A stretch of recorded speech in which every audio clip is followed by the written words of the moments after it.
Жуучу болуп барыптыр. Барса сурап, кайда иштейт? Акчасы барбы, квартирасы барбы десе, жок, бул биз кыз бере албайбыз деп. Кембе калды бечара? Бербептир. Ана экинчиси келиптир.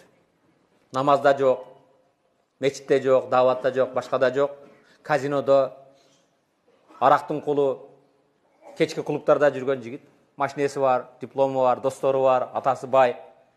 Кесе кызын бериптир. Анан жанындагылар айтыптыр.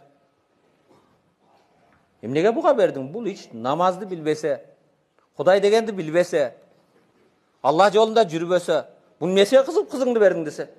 Эми Кудай буйрса, Кудай инсаф берсе, намаз окуп калар да. Кудай инсаф берсе, бир туура жолго түшөр да, арагын таштар да дейт эмес. Анда биринчисиге да айтпайсыңбы? Кудайым буйрса, колунда акчасы болуп калар. Куйунда Кудайым буйрса, мунун үйү болуп калар.